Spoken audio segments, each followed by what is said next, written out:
artist is based out of the Austin area. She's the central vocal triad of Madame Radar. She has released new music. Please welcome to the show, Violet Leah. Da, da, da, da. Yay! Hi. Thanks for having me. I'm so glad to be here. You want to jump right in, Brent, because you're so excited. I have questions, but he's so excited. So the first question is a two-part question. It's kind of serious. So how long have you been a fan, and when did you decide you had to meet your Uncle Brent? Well, let's see. I first heard about Uncle Brent a couple of months ago while I was on my honeymoon. And ever since he reached out to me, it's all I've ever been able to think about was getting to actually meet him on Skype. So this is fulfilling my biggest dreams right here.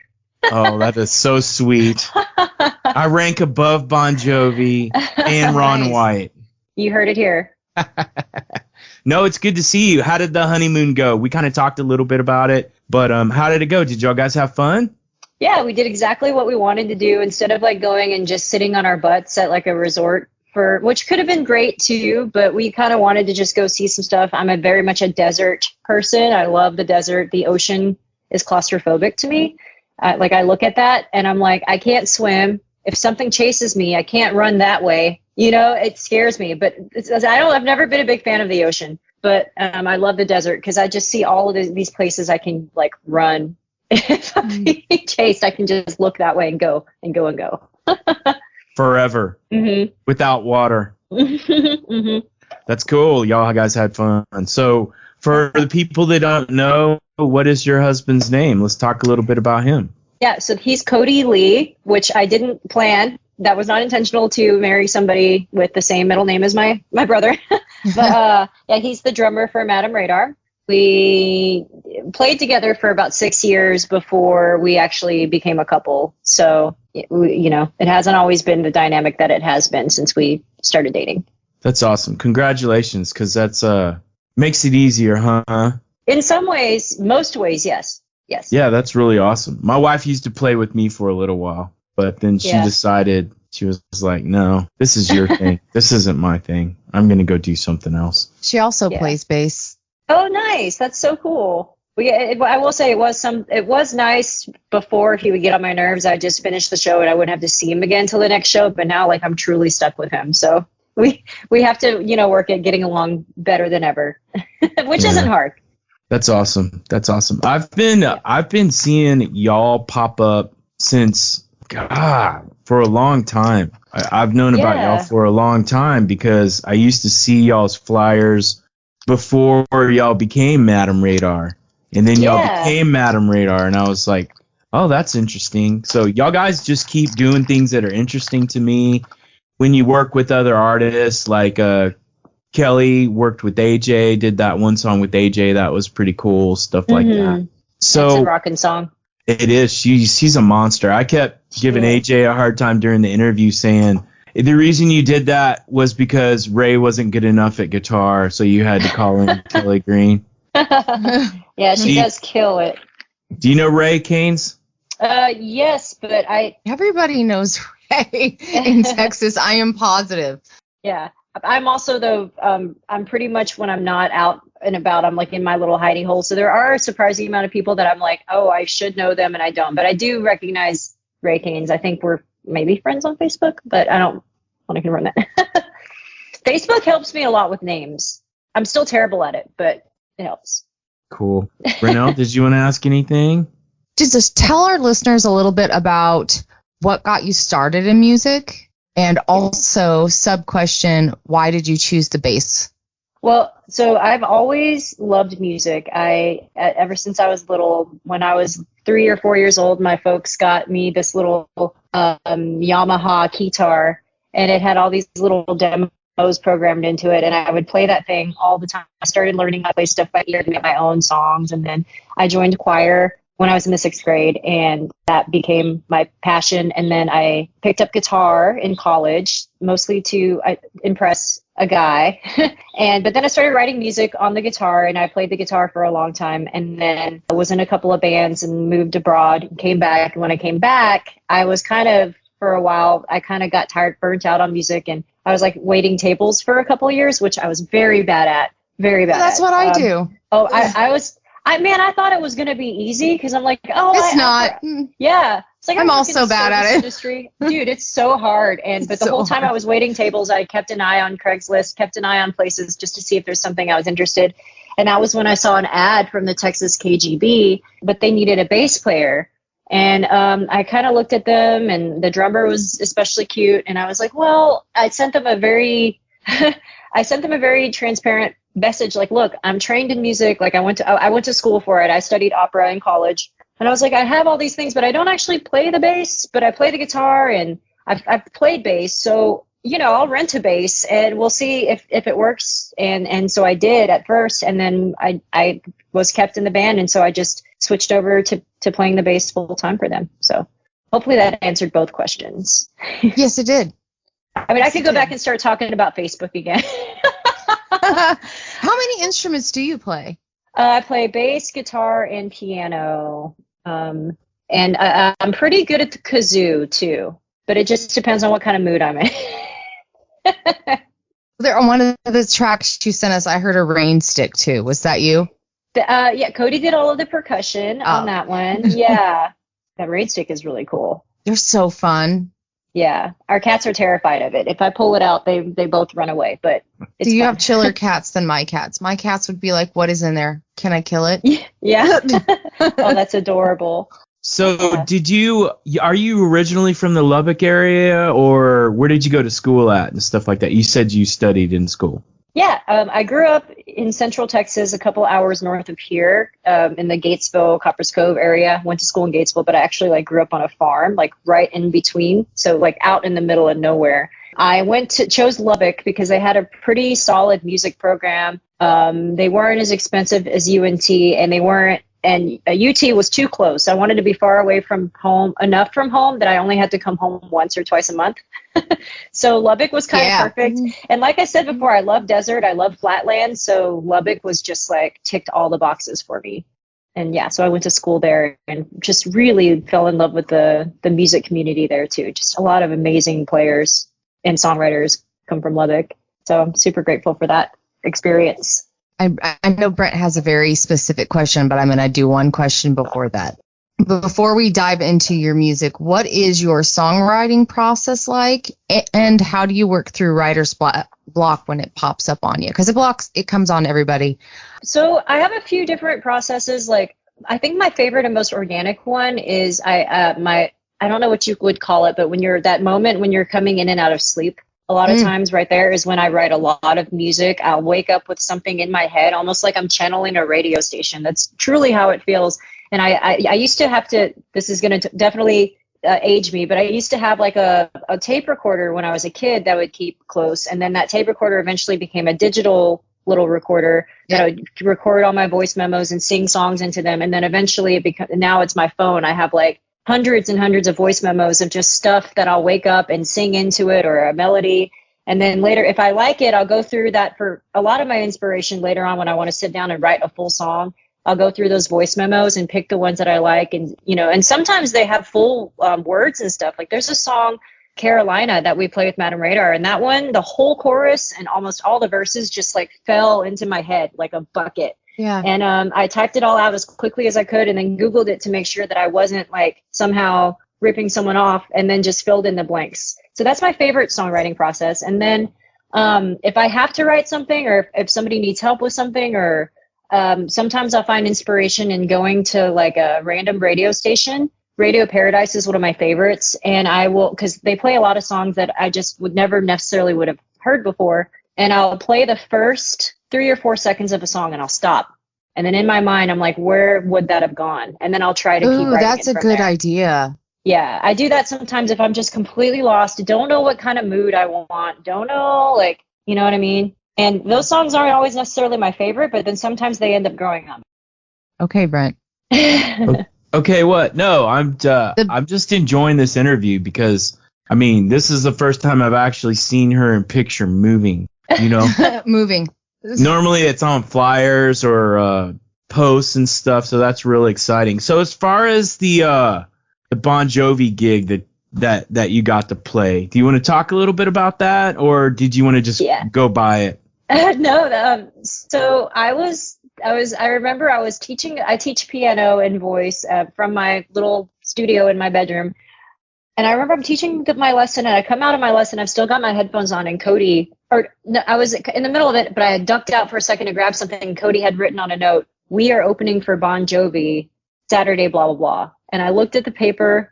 Are we allowed to curse? Yeah, go ahead. So I looked at the paper and I just smelled, fuck off. And I went back to my lesson because I was like, fuck you, shut up. You're stupid. Like, I don't know you're just in a butthole. Yeah, I don't know whatever this bit is, but get the fuck out. And I went and I taught the rest of my lesson, and I came back out, and he was like, dude, we're opening for Bon Jovi. I was like, what do you mean? Like, okay, or did we get on to like a Circuit of the Americas lineup where there was like 50 other acts, and we just get to happen to be put as a footnote on the bill of a week? Like, that was what I assumed he meant, you know? Mm-hmm.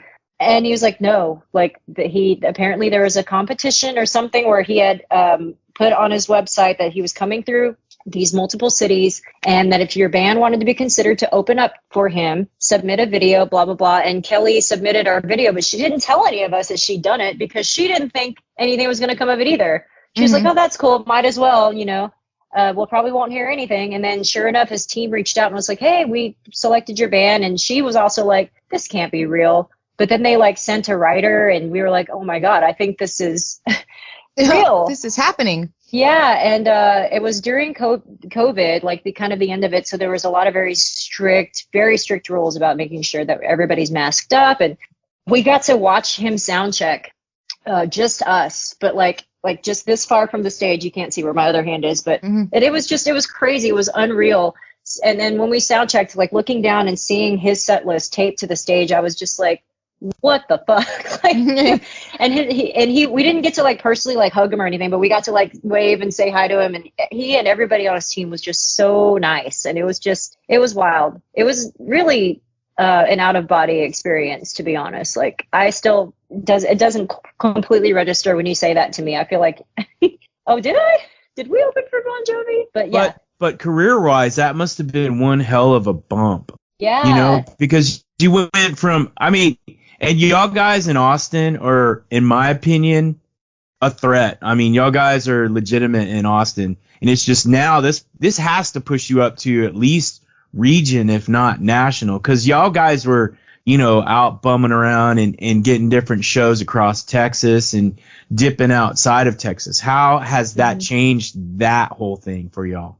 Well, it definitely has brought a lot of new fans into our circle. And I can't remember exactly how to connect the dots now, but it somehow got us the attention of the people that work with the Archangels, which we got to open and work with them, and which opened up a door for more fans, especially in like the Houston and Dallas area. Just trying to get out of Austin itself is a challenge, you know, and it's an incredible city. But yeah, you can end up just playing the same circuits here forever if you want, and that's great. And it gets comfortable.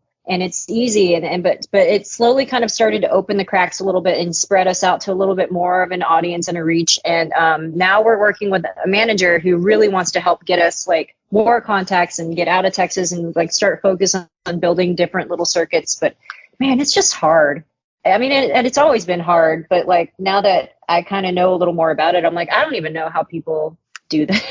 How people do this.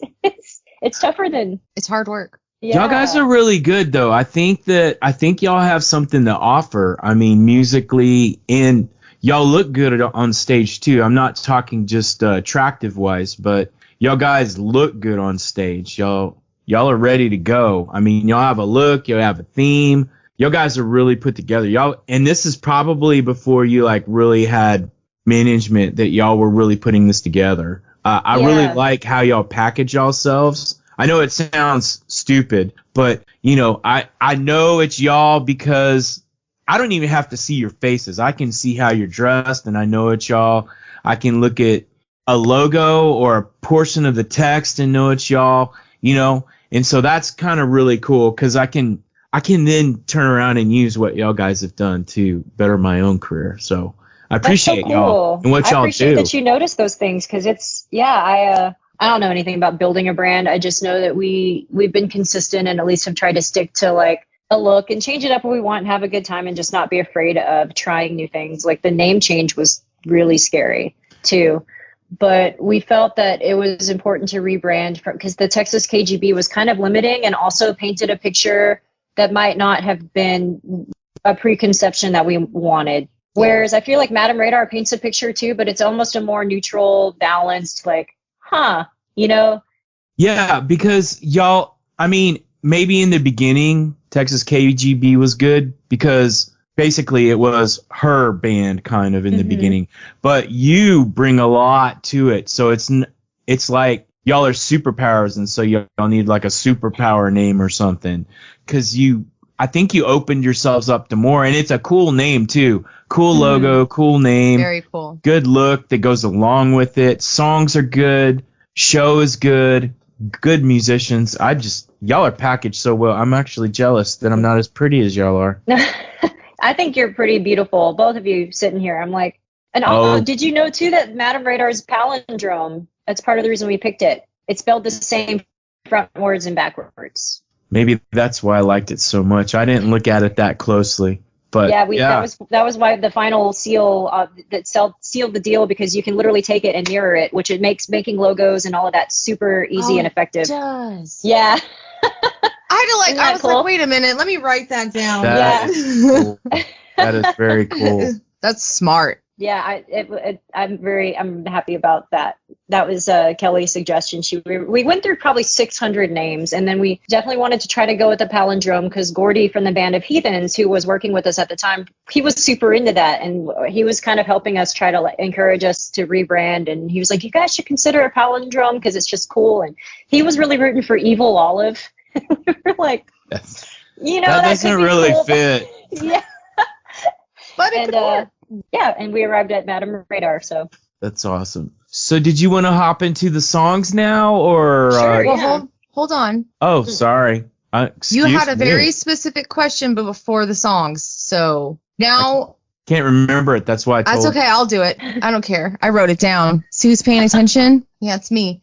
Before we get into the songs, you were working with multiple players, multiple songwriters. So now that you're doing your solo stuff, are you more able to bring forward songs that you hadn't been able to use previously? Is it been a way for you to be more creative songwriting wise? I didn't say it as good as Brent would have. So why don't you rephrase that? So I am sorry. I remember what I told her we needed to ask. I wrote it down, but I wrote it stupid. That's fine. So basically, you are a songwriter, so you write songs. Primarily, until this point, you're primarily writing songs that would get out and be released with Madame Radar. So these set of songs that you're releasing, how are these different than Madame Radar? Is this a freedom for you to be able to write these? Or are you just like, fuck Madame Radar, damn it, I'm going to write my own shit? Kind of, you know what I'm saying? Can you kind of talk about that and how it's different? Because I can tell how it's different, but I want to hear it from you how it's different. I want the people to know that, what does this mean to you, these songs that you're working on that are, you haven't totally dissed your Madame Radar group, but you haven't gone away from Madame Radar, but you're definitely going in a different direction. So can you kind of talk about that? It's a great question. So I was always kind of a chameleon when it comes to finding my own voice in music. I very much have a huge thing for Disney music. I studied opera, and then I was like, I don't really know if I want to do this anymore. I really got into the singer-songwriter thing, which is the core of probably my personal, for my own voice, what I love. Mm-hmm. There's a part of me that's like, man, I could just do country music because I like everything. I was obsessed with Shania Twain and System of a Down and Eminem, all of this, you know what I mean? And then on top of that, I'm a nerd for Simon and Garfunkel, choral music, opera, pretty much anything and everything. The rock and roll stuff that we bring out in Madame Radar, pretty much all of us write all the time. And Kelly and I are a part of a songwriting group with Bruce Hughes from The Resentments, where we have to write a song a week. That's the goal, and both of us have been doing that for about 5 years now. So a lot of these songs that I'm releasing under the solo album are just songs that, they're not necessarily conducive to a full band or need it. It's just it's another part of myself that I just promised that I would do. And it's something I've been wanting to do since before I was in Madame Radar. I was in a duo called Poco Lambro for several years before that. And it's still, all of these songs were just not all of them, but this yearning to release something under my own name has always been there. And I've always wanted to do it to prove to myself that I could. And a big part of that came along with my sobriety. I promised myself if I could ever stop drinking long enough to get my head out of my ass. Because with Madame Radar, the thing is, I have a family of 3 other people that can help me get this shit. If I'm not working on it, one of them is. And so the songs that I write with them, we put together as a team and it gets out there. But I always wondered, if I were to try to make a solo album, could I even do it? Because I was such a drunk and such a fuck up that if I didn't have to be somewhere because other people are depending on me, I wasn't sure if it would get done. So when I did quit drinking, a big thing that I wanted to do was knock out this solo album that I've been thinking of since I was 18, basically. And then that's where a lot of the songs are about fighting with my addiction, getting over it, coming out on the other side in sobriety. I hope that answers your question. Yeah. It's more of just a side quest along my main story, which is Madame Radar, and then wanting to have these things on the side just to put them out there. I don't care if nobody listens to them. You know what I mean? Like, I just wanted to prove that I could do it, prove it to myself. And then along the way in doing that and in the process, I realized, wow, these songs are actually really good and they actually mean a lot to me and they should be heard, you know? Yeah. So, gosh, I hope that sums that up well. Well, we didn't ask the question very well. One of us didn't have enough coffee and the other one had too much. So here we are. No, I totally understood where it was. Yeah. So let's talk about Early Bees. I really like the guitar picking. We talked about the rain stick because I couldn't resist. There's a really sweet, slow, soft buildup. But to me, it has a nostalgic, like 60s, 70s songwriter vibe. Brent, what about you? This is a nice folk song, has a low tempo, descending melody line throughout the song, which I really like. There's a tenseness in the bridge with the heavier guitar solo, which has the rain stick, or what I like to call the sound of rain. But after I was sitting back and I'd stopped listening to it and I was moving on to whatever else I had to do, I was like, I was still thinking about it. I was like, it's kind of funny because Early Bees, it has a folk feel, and it's kind of like nature. But I thought it was kind of cool that it was the title's Early Bees. It's a folk song. You have the rain in it, very nature, almost a raw, not like a raw, jagged kind of feel, but a very nature feel. So I thought that was nice. So I kind of have some questions. So I have 2 questions, 2-part. How was the decision made to go with slide guitar, and did you ever consider steel guitar? So I decided on slide guitar because I wanted steel guitar. I made the decision to go with slide guitar because I was heavily influenced by Richard Buckner's album Bloomed. And a lot of my album was constructed kind of around wanting that same sound, to the point where I even went to the guy who engineered it and recorded it at his studio for that reason, because it's one of my favorite singer-songwriter acoustic albums of all time. And Richard Buckner had the money or connections to use Lloyd Maines on the steel guitar, who's a legend. Yeah. And because I couldn't afford Lloyd Maines, so I got the next best person accessible to me, which is Nick James Betcher, who plays with the Reverent Few and can really make a slide guitar sound good. So that's why I asked him to be a part of the project. That's cool. Yeah, Lloyd Maines, he's freaking awesome, man. Yeah, he's such a beast. Do you like Terry Hendricks? Yeah, it's been a minute. Is he from Lubbock too? Lloyd Maines? Or no, Terry Hendricks. Terry Hendricks is kind of from the San Marcos, Central Texas area. Lloyd Maines has been her producer for a while, and anytime she plays a duo, normally you'll see him playing guitar for her. Oh, I thought it was a guy. Maybe I'm not even thinking of the right person. Okay, I'll have to look her up. She kind of has that earthy feel. So I think based off of these songs that you wrote, I think you would really like her. And she goes back to like the 90s or something. So she's been around for a while. But I think you'll really like her. Awesome. Yeah, I'll check her out. Yeah. But anyway, so thanks for answering the question about the slide guitar, because I was like, it sounds close to a steel, but it's a slide guitar. I wonder why she didn't just have slide guitar. But anyway, so it was cool. Very cool. Yeah, thank you. I'm super happy with how it came out.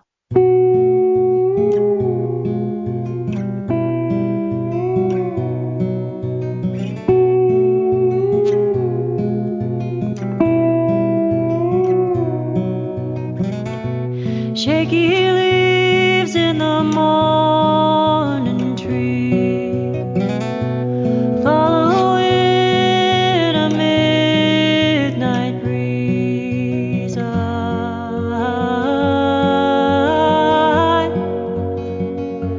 wanna love till there's no ground.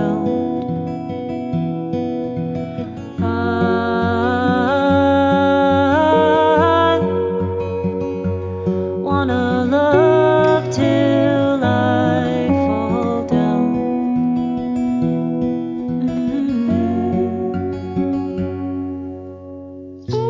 Coffee's cold and their ears standing tall. No more grandfather here to make 'em small.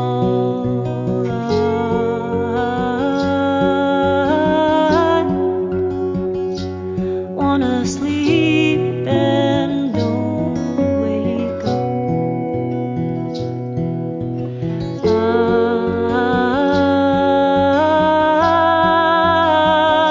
I wanna bury this old cup.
Sing your hallelujah upon a star. Your world's carried and carried you far. I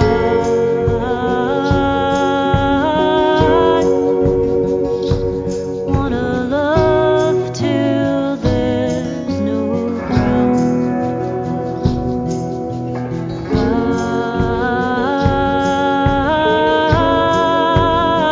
I wanna love till I fall down.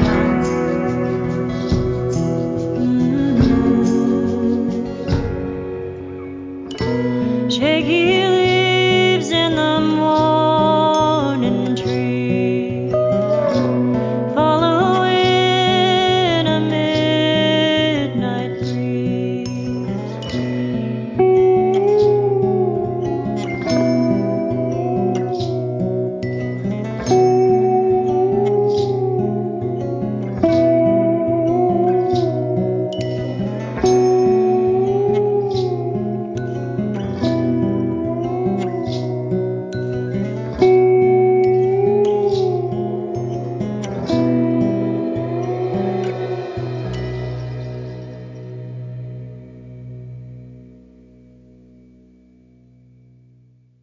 No, I like that song a lot.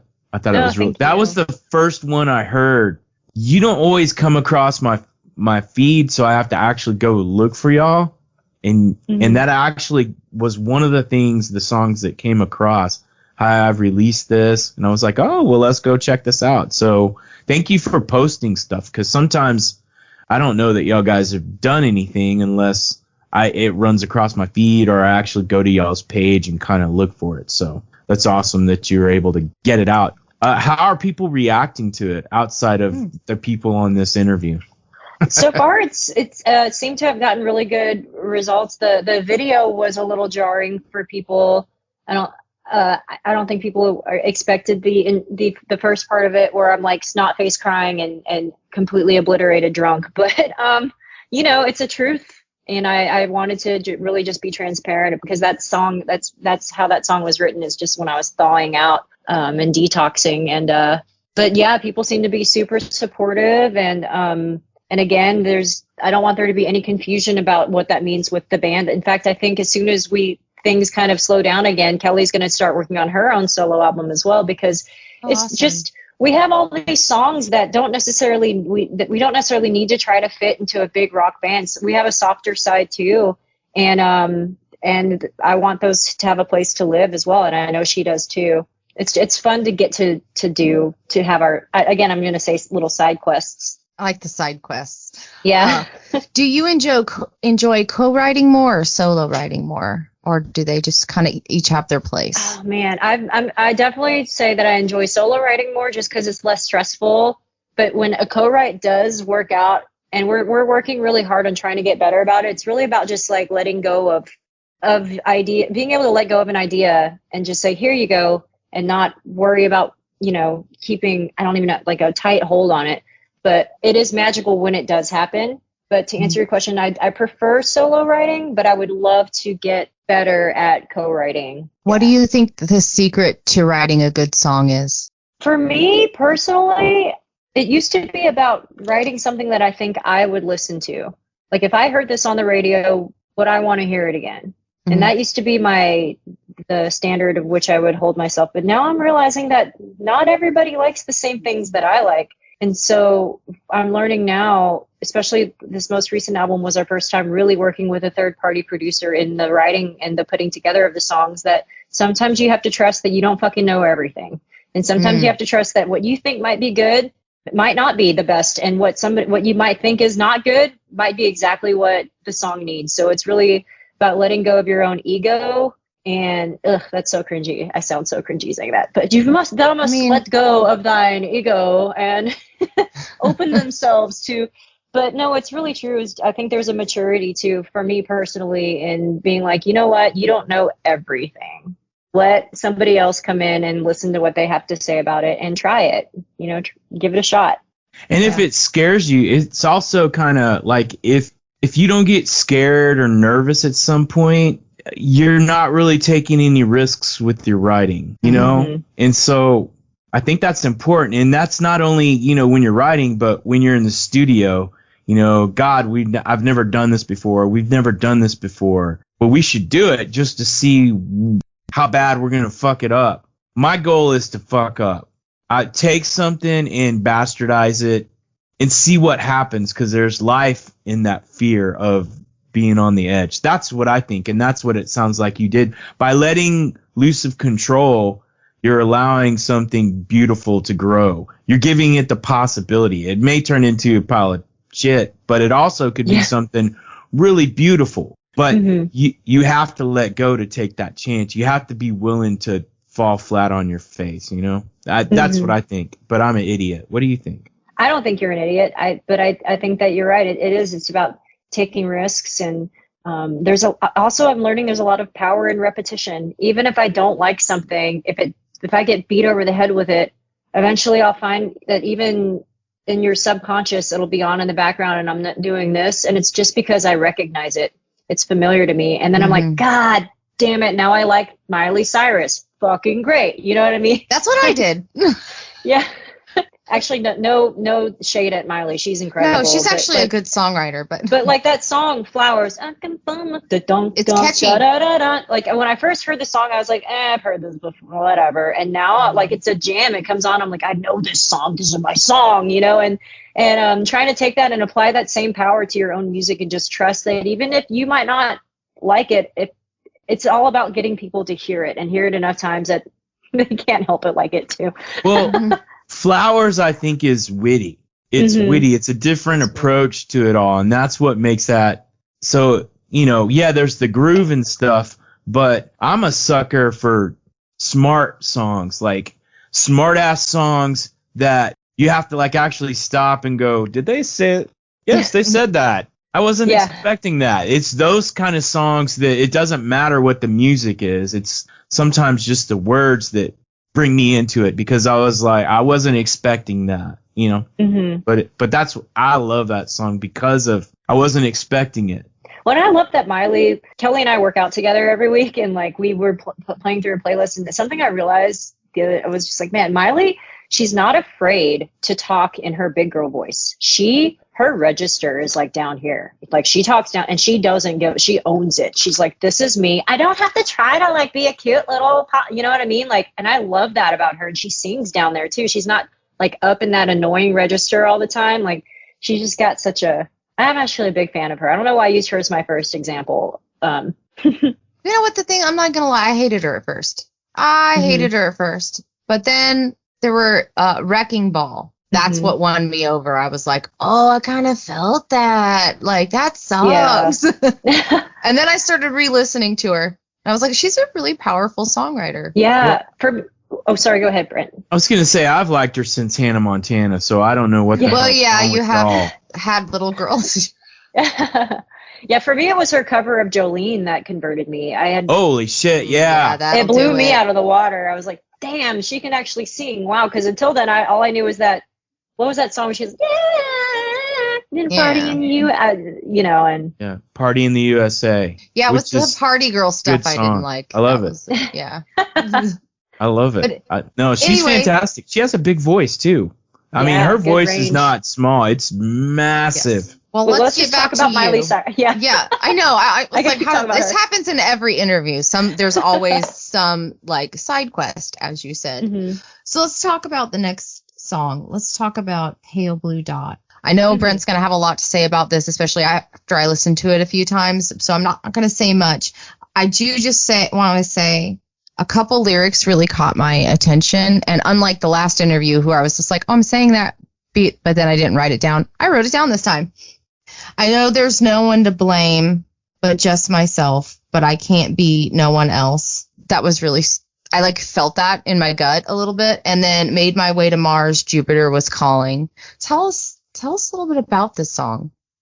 It was one of the rare songs that I wrote on the piano. I don't play the piano. I was going to ask, is that you on the piano? Yeah, I don't play the piano a whole lot anymore just because it's not something I can pack up and take with me easily. So it's kind of hard. So I try not to write songs on it because then I can't actually play them live ever unless I have to bring the fucking piano. That one's not one that really translates easily over to the guitar. It just loses the power because I think so much of what makes it so beautiful are the tonal notes and the way that they interact with each other or whatever. Yeah, it had a Carly Simon, Carole King kind of singer-songwriter feel with the piano and the tones. Like it just really changes the mood. Yeah, it does. And I can't remember what it was. I was trying to knock out a song prompt, and I would usually knock out a lot of my song prompts on Wednesdays after I would teach a lesson. So I had already had the piano there set up, and I started writing it, and I had my double stiff vodka, that I was sipping on because I loved to drink and do everything, but drinking and writing was one of my favorites.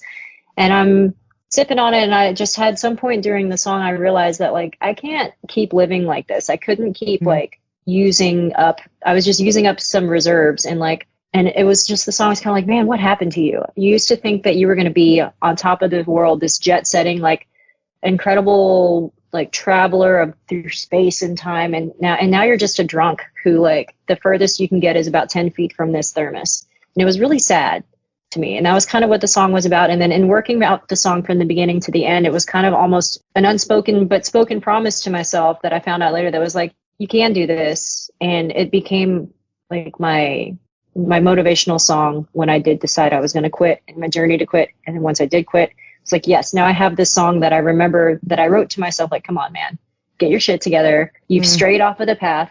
You wanted to go further than this. And the only person that can grant you that wish is yourself. So just fucking do it. Stop waiting for some bigger force to come in and intervene. You are your biggest, I don't want to use the word God, but you know what I'm saying? Like, Savior. So it was just kind of like that. So that's what that song means to me. And then in the end, we're all just tiny little specks of dust in the bigger picture anyway. So sweet. So I love the piano. I thought the thing about the piano, it had a great melody, but a little bit untypical is the play between the keys and your falsetto. or what I would call falsetto, because my voice is, I'm a bass, so it's like really low, but I could hear you using your falsetto and the play between your falsetto and the keys, I thought, and it added a tenderness that you don't normally have in your voice, because you're a lower belter, and so you can like really push and move some sound. You have some major power behind you.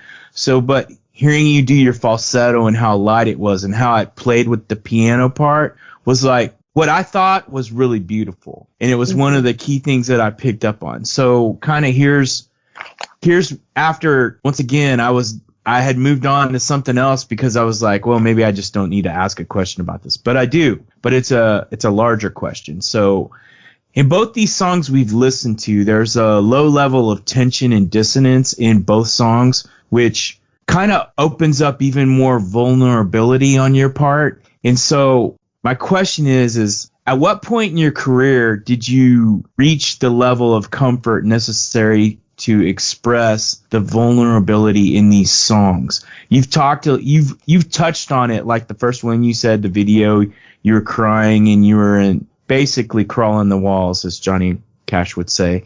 And then this other one is we're a tiny speck and I was meant to be more than what I've become and I'm my own handicap. What led you to the point, where you said, okay, I'm writing this, which is scary all on its own, but then you go ahead and you start sharing this depth with the other people, which is going to move other people any direction, good and bad, because it is pretty profound, the stuff you're writing. And now that you've released this, it's actually out there. So this is a component of your personality, your life. Vulnerability is out there that I don't want to say you don't have it with Madame Radar, but y'all guys are a team. This is your asses out in the wind with this, because it's you, it's your name, it's what you've done. So what got you to the point to where you could actually do that?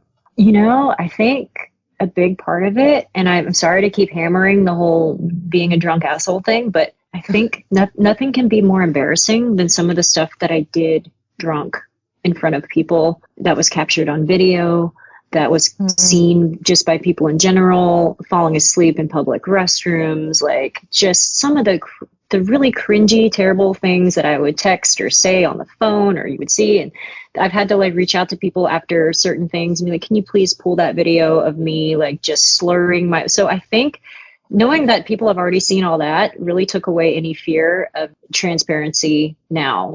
It's like, you've already seen me at my worst. So I really have nothing what else to, there's nothing more that, I've already done so much dumb shit, and I'm sure there's stuff out there, even going way back to when I uploaded my very first YouTube videos when I couldn't really sing or play or anything, and some of the mean comments that you would get, all of that stuff just kind of builds a protective barrier, I think, and you learn how to just not really give a shit anymore what other people think. And what just became important for me was just to try to be genuine. And some people like it and some people won't. And that's just how it is, and I'm okay with that. I was traveling through the stars from a chariot I'd fallen, made my way to Mars, and Jupiter was calling, and I know for the first time you say I would be free, but it's not up to me.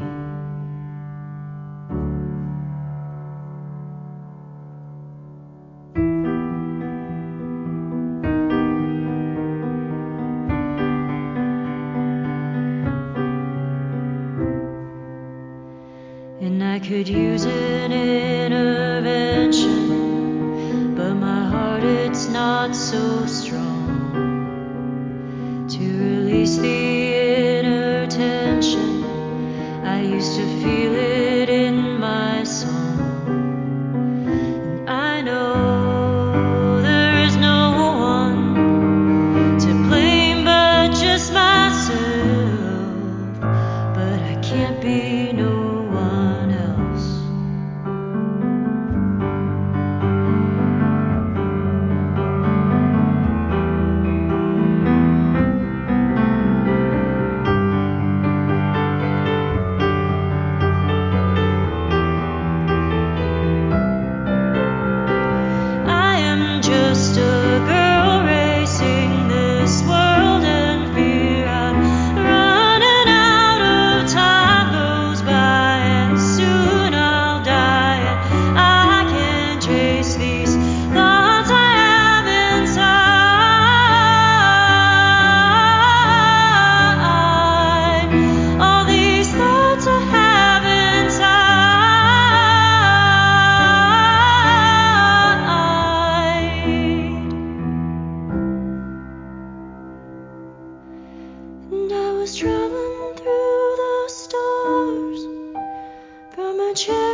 That's a very vulnerable place to be, but you've already embarrassed the absolute shit out of yourself. What is anybody going to say to you?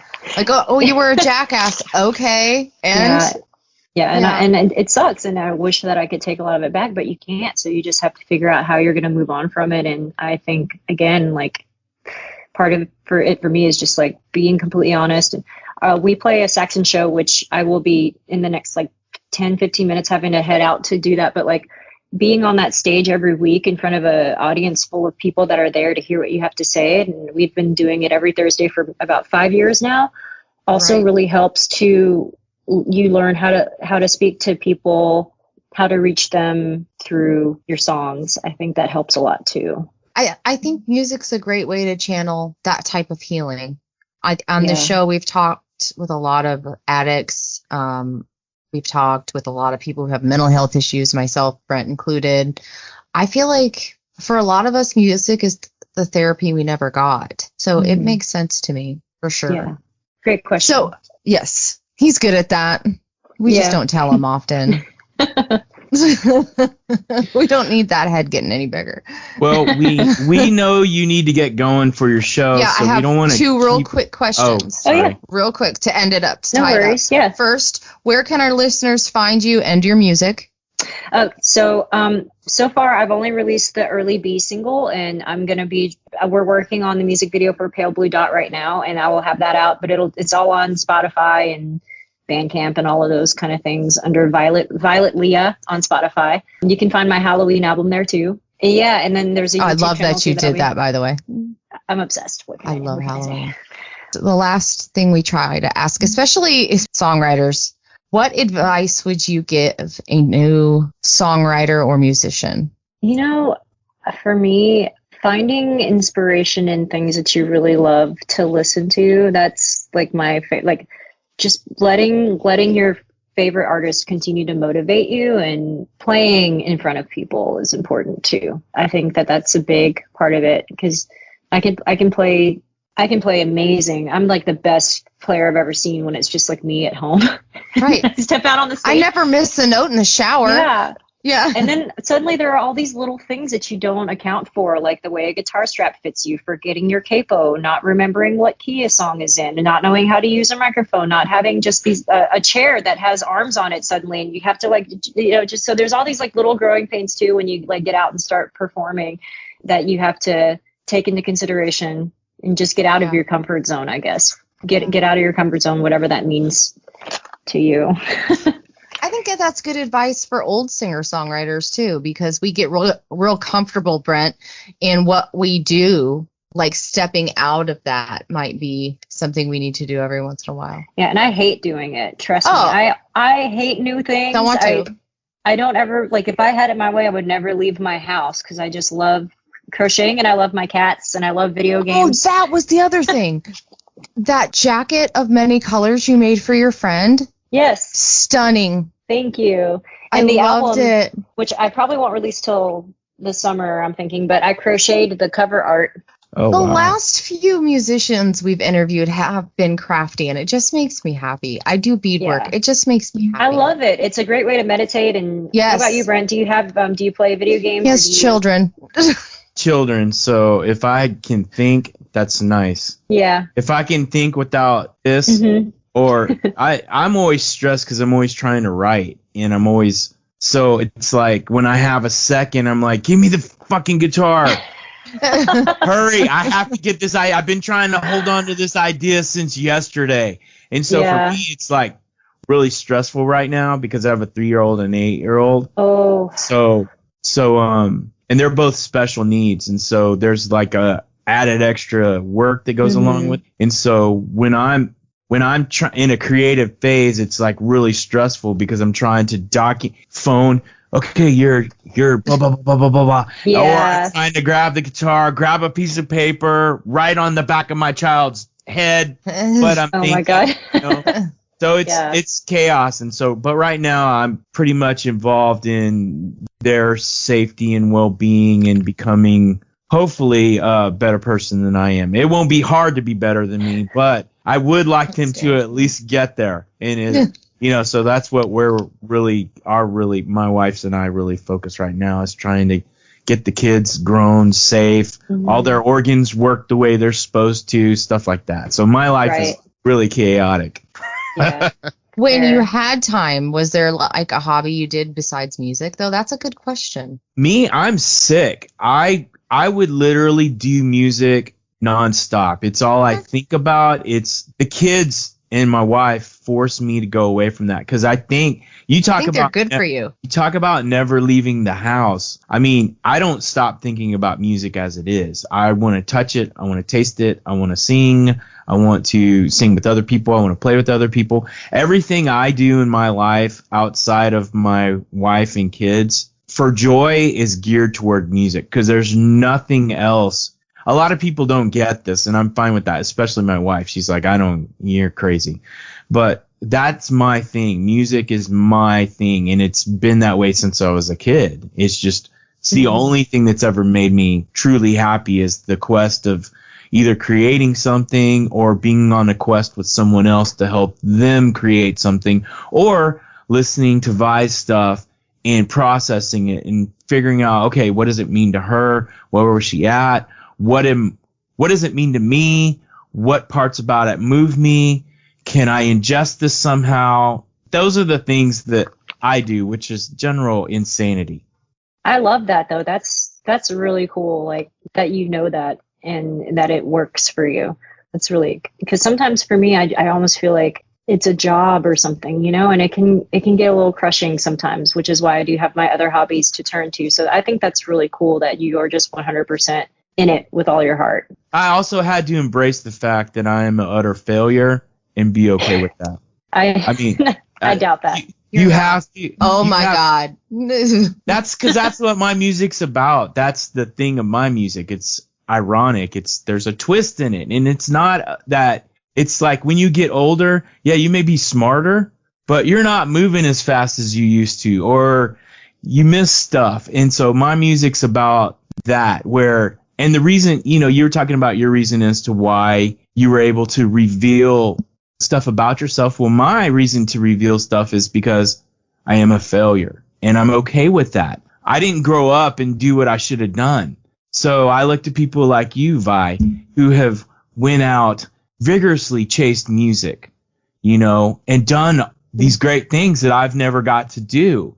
And so I live through y'all guys. I don't think you're done yet, buddy. I still do my stuff, and I'll still work towards it. But, it's AJ, it's Ray, it's you, it's listening to Kelly's stuff whenever she plays guitar that she's so good. I love, and all the other people I listen to, Paul Thorne, Roger Klein, all those people. Just, I can be a success through y'all guys. But also it's just so cool that you're bringing people together here, because now I'm going to go check out your music and stuff. If you can send me a link or something afterwards. And like, I don't know, I think it's neat that you have such a passion for it, and you're bringing attention to the people that you like to listen to too. That's not nothing. That's really cool.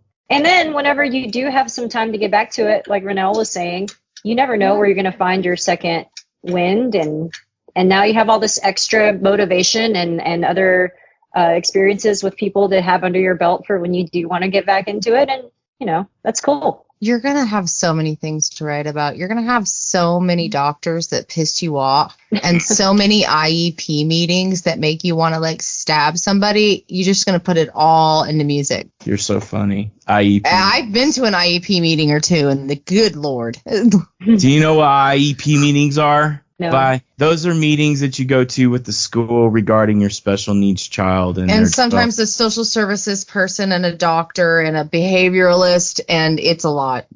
Yeah, but it does not sound fun. Yeah, but it's not that bad. There are many worse things, You've had better meetings than I've had. Oh my gosh, we need to let this poor woman go. She has another day. No, not at all. This was so fun. Thank you. And we hope that you enjoyed it, and you will come back and you will share 100%. It. 100%. Do you want me to reach out to you when I think I might drop one more single after this and then the whole thing. So I'll reach out to you again if you want to. As soon as you drop the whole thing, yes. Okay. Yeah. Absolutely. We would love to have you back on. You will not hurt our feelings, because we know we're competing with everyone else to get your attention. Now we fucking self. Now we have your son, your husband to pay attention to too. Now we have him for competition. Madam Radar, your husband. But anyway, yeah. Anytime you need anything, you want us to listen to you or listen to something or help promote you, let us know. We'll be happy to help. We're here to help you. Awesome. Sure. Well, thank you so much for having me. This was a lot of fun. Thank you. I appreciate it. Yeah. I hope you have a good day. Thank you. Y'all too. I'll see you at the next thing. Yeah. Got it. Absolutely.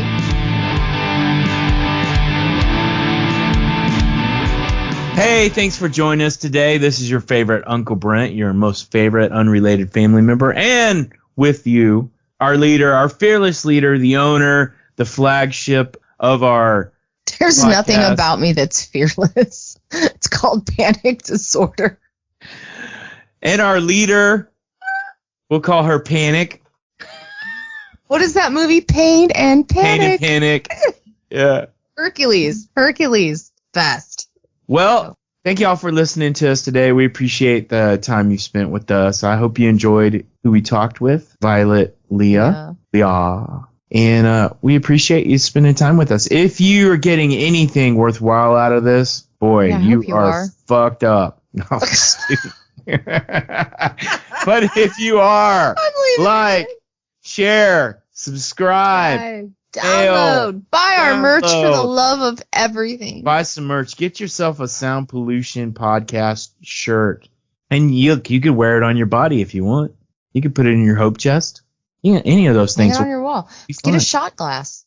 Yeah, get a shot glass. Use a shot glass. Use it for alcohol or medicine, whatever. If there are people you don't like, you can also share this with. Fuck those people. Because chances are, if you don't like them, we don't like them either. And they won't like us.